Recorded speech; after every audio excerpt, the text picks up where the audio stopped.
ریاض الجنہ نبی صلی اللہ علیہ وآلہ وسلم کی ایک حدیث کے مفہوم کے مطابق زمین پر جنت کا ایک ٹکڑا، یوں تو جنت کے اس ٹکڑے کا چپا چپا ہی مقدس اور زیارت ہے، لیکن ویڈیو کے اگلے حصے میں ہم چند مخصوص ستونوں کی زیارت کریں گے جن کا تعلق نبی صلی اللہ علیہ وآلہ وسلم کی زندگی کے معاملات اور معمولات کے ساتھ تھا۔ یہ ستون جو آپ کو اسکرین پہ نظر آ رہا ہے، یہ استوانہ وفود ہے۔ اس جگہ نبی صلی اللہ علیہ وآلہ وسلم مدینے میں آنے والے وفود کے ساتھ ملاقات فرمایا کرتے تھے۔ دائیں ہاتھ کو سنہری جالیوں کے ساتھ اگر آگے بڑھیں تو اگلا ستون استوانہ حرس یا علی بن ابی طالب ہے۔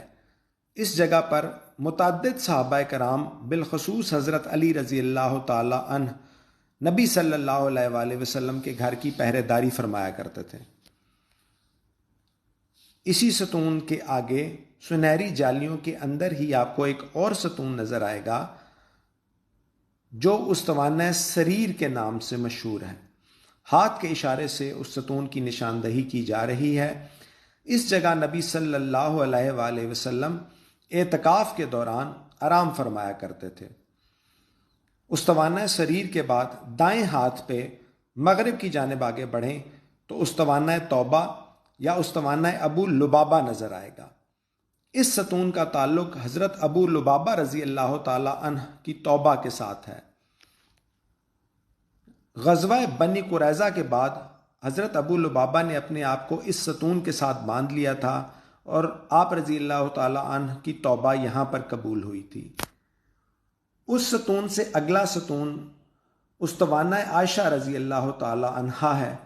اما عائشہ رضی اللہ تعالی عنہا نے اس جگہ کی نشاندہی کی تھی اور بتایا تھا کہ لوگوں کو اگر یہ پتہ چل جائے کہ اس جگہ پہ نماز یا نوافل ادا کرنا کتنی برکت کا باعث ہے تو ان کی عبادت کے شوق اور شدت میں اتنا اضافہ ہو جائے گا کہ یہاں پر نماز پڑھنے کے لیے پھر شاید قرآن اندازی کرنا پڑے۔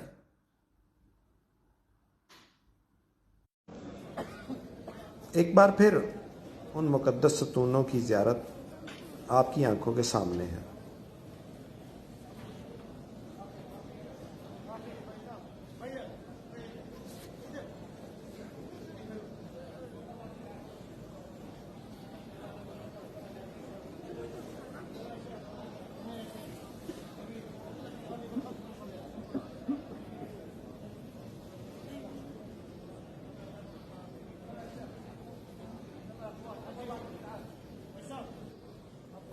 اس وقت آپ کے سامنے استوانہ وفود کا بہت ہی قریبی منظر پیش کیا جا رہا ہے۔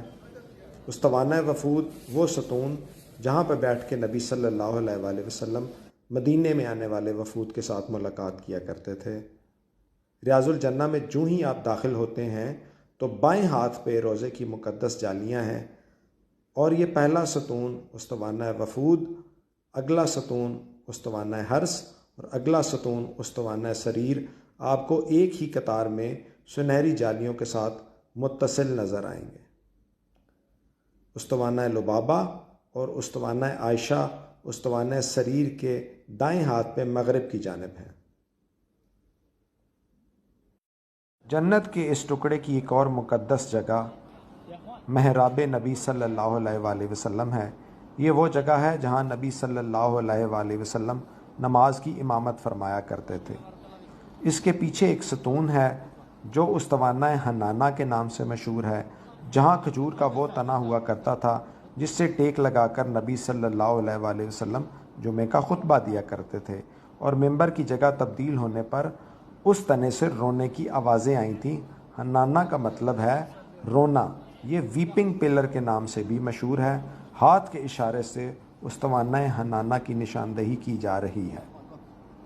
دائیں ہاتھ پہ مغرب کی جانب آپ کو منبر رسول صلی اللہ علیہ وآلہ وسلم کی زیارت ہوگی۔